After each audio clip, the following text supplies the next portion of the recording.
What is going on, everyone, and welcome to r/EntitledParents. Now, today's first story, let me tell you, is one of the funniest Entitled Parents stories I've ever read.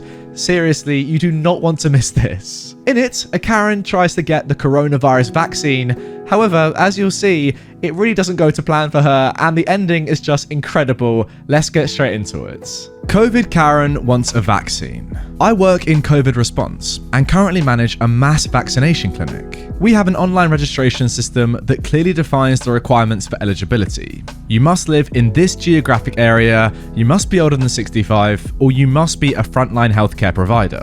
ID is required at the door. Simple, right? In comes Karen, noticeably distressed at having to deal with, others. She and her SO come up to the check-in table and she is asked for ID. She tosses down a card of some sort to one of my workers, which is clearly not a legal ID. No address or birthday on it. The worker tells her she needs a legal ID. Heavy sigh, shows ID with thumb over birth dates. The worker says, "I need to verify your date of birth." But Karen says, "It doesn't matter, I live with him," pointing to her significant other.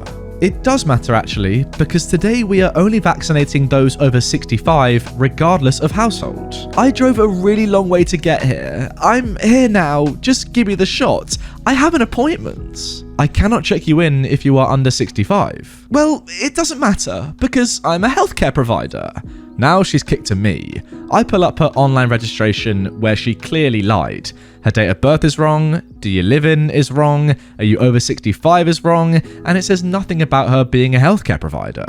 She doesn't know I'm seeing this, by the way. I ask what her job is as a healthcare provider, and she says CNA. I ask what agency she works for. She's in private practice for a few elite clients. I ask for a license, a business card, or anything that will support her claim, but Karen says, "I don't carry that around. Who does? Just give me the shot. I'm here and I drove a really long way." I tell her that I am deleting her appointment and giving it to someone who qualifies. I then tell her that while I would like to believe her about the CNA claim, I can't because of the blatant lies on her application. Then I tell her that if she had just gone to the clinic where she actually lived, she would have gotten a shot because they vaccinate household members. But since she didn't, that meant her husband was getting his shot here, which means she could no longer get one with him at the original location. She spent the rest of the time with her husband while texting madly on her phone. I can't wait to see what shows up on Facebook. Well, there I was halfway through that story thinking to myself, this Karen is pretty dumb, trying to get a vaccine when she isn't even eligible for one and just potentially taking one away from other people who need one to survive. That is really, really dumb. But no, it got a lot worse than that when we saw at the end of the story that she could have got a vaccine if she'd gone to her proper, medical... How stupid can you be? If you'd gone to the local one rather than driving hours to another one, you would have got a vaccine because of the different rules in that state or whatever. Jesus Christ, it's so stupid. She went out of her way, pretty much, not to get a vaccine when she could have just got one at home. Unbelievably dumb, but it's just what I expected these days when I come on this subreddit. I mean, that is mental. Imagine going on that long drive home thinking to yourself, God, if I'd just gone to the one round the corner rather than the medical department or hospital where we went hours away in the car, I'd be vaccinated by now because of the different rules. Amazing, simply amazing. Let's move on. Right then, moving on to our next post. Sir, you're not obligated to use the baby changing table. I work at a local sub shop in my town. Technically, it's a chain store, but the only locations right now are in my state, so it has a mum and pop vibe. The one I work at is pretty hard to get to from the main drag. You sort of have to weave through a neighborhood and the community college's parking lot, so only locals ever really come in. For some reason last night though, some random guy came in. He had a thick Texas accent and held a lot of pride in letting us know that he was from the Supreme State. He unironically called it that. He ordered his sandwich and headed into the bathroom. Where I work, we have single-stall bathrooms, the kind where you walk in and the toilet and sink are next to each other and you have to lock the door behind yourself. Well, in both the women's and men's bathroom, there's a baby changing table, one of those big grey ones with the cartoon koala on the front. It folds down and has the little buckle. We have one in each bathroom because, well, single fathers exist. The resulting conversation goes as follows. The entitled Texan storms out of the bathroom and snaps his fingers at me. "Hey, kid."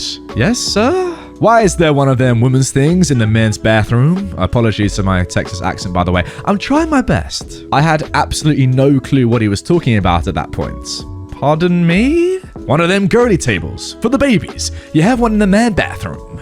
Oh, the changing table. Yes, sir, we have one in both bathrooms. Ugh, the dude huffed and put his hands on his hips, all exaggerated. Well, why is that? So that men can change their baby's diaper if they need to? Well, that's the wife's job. Why are you promoting men to be like women? Like, what the frick? Well, sometimes single fathers come in, or it will just be a dad and his kids. It's just there for convenience. It makes me feel like a woman. I don't need it in the men's bathroom. Oh, okay. Honestly, I was past the point of caring, and I was just trying to appease him, so he'd leave me alone. Well, I don't need to use it.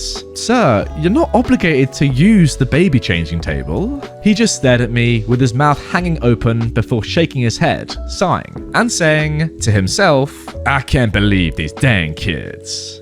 Wait, so this guy is legitimately annoyed because there's a baby changing table in the bathroom. How does that affect you in any way? That's my question. If anyone's got any answers, let me know in the comments down below. How does a baby changing table being in the bathroom affect your ability to go and use the bathroom? I don't get it. Should he just, go, do your business, get out of there? What's the issue? Genuinely though, if this guy is genuinely saying that he feels, demasculinated or like a woman because there's a baby changing table in his bathroom, I think he's got issues. Right? Issues with his own masculinity. For example, if any normal dude went into a bathroom and saw a baby changing table, they wouldn't even think about it for a second. Or maybe they think, oh, that's cool. This place, realizes that male single fathers exist. That's pretty cool that they're accommodating for that and letting men do it. Or not even single dads, just, people in a couple who share the workload of dealing with their baby. But no, the fact that this guy is actually thinking to himself that makes him less of a man makes me think in my head that he is less of a man, or at least has, self-confidence issues. Am I making sense here? I don't know. Anyway, this guy is a weird Donny, is all I can say. Now moving on to our final story. Entitled Mum accuses me of stealing her daughter's identity. Hi, so I'm a 17-year-old girl and my cousin is a 19-year-old girl. Now she is the entitled cousin in this story and her mum is the entitled aunt. I've always tried to culture myself in the arts. I've had a strong interest in piano and painting my whole life. My entitled cousin is also an artist and took piano classes when she was very little. She only took them for about 6 months before she dropped out. I, on the other hand, have been practicing for 7 years now, and I've gotten rather good. I believe, anyway. A few months ago, I started to share my art and music. I love painting and feel like everyone should be able to share a common love, and music just warms the soul. I told my grandmother about it and she wanted to see it. So I showed her a video of me playing Moonlight Sonata. She then laughed and took my phone and showed the video to my aunt. My entitled aunt said, "You know my daughter," the entitled cousin, "plays the piano too, right?" I said, "I thought she quit a long time ago." "Well, she did, but she can still play." "How long have you been playing anyway?" "About 7 years." "Oh, so you must have started around the same time my daughter did." She didn't say anything else to me about it until a few days later, when she comes up to me and says, "I demand you take your TikTok videos down. My daughter showed them to me and you do nothing but copy everything she does. You can't be an artist because my child is the artist. You can't play the piano because my child plays the piano." She was seething at the end, and every word she said, she seemed to have gotten more and more annoyed. I actually started to get really uncomfortable, so I went to her sister's room, who is not entitled at all, and talked to her about what had happened. I went to sleep that night, and when I woke up, I couldn't find my phone. I looked everywhere until I found it on the kitchen table. It didn't have a password anymore. I checked my Snapchat, and when I went to log into TikTok, it said account was not found. My account was deleted. I only had like 200-ish followers, so I'm not famous in any way, shape or form. I just liked being a creator and sharing my art and music with the world. Later that day, I asked my entitled aunt about my account being gone, and she said, well, I don't know anything about that. Maybe it was the government for," she snarls at me, "identity thief." I had finally had enough and told her, just because we have the same interest does not mean that I'm stealing your daughter's identity. People all over the world draw, paint and sing. Are they also stealing her identity? She replied, "Well, no, but since you guys are from the same family, you're taking away from her becoming popular because you are already popular. This made me so mad because that didn't even make any sense. People make YouTube videos playing video games. Other people do too. They have fans because people like watching the content, even if it is the same as other people's. It doesn't matter. I like sharing my talent on the internet, and you do not have the right to delete all of my hard work because you feel I'm copying your child. I gave up and ended up walking away from the conversation after she had the nerve to look at me and say, well, you do have a habit of copying my daughter. When she got an Xbox for her birthday, a week before Christmas, you got one for Christmas. Then, when she got a PlayStation 4, you bought one too. This was not true at all, and my entitled aunt's oldest daughter and I had both bought the PS4 Pro as soon as they came out. My entitled cousin didn't get one until way later, when her mum bought her one. I went to bed that night trying to figure out a plan. I had made a different TikTok account before the deleted one just to watch videos on. So that night, I uploaded a TikTok onto it of an old video I had made drawing. I posted it and did not tell a soul. The next day, it had 3,000 views on it, and it had played on my entitled cousin's For You page. I don't get that many views now though, just that one lol. My entitled cousin lost it and started screaming at me. You need to find your own identity. I am the artist of the family and you cannot copy me. By the time she was done, she was crying. I just laughed and went to my other cousin's house. I ended up cutting the trip early and going home the next day.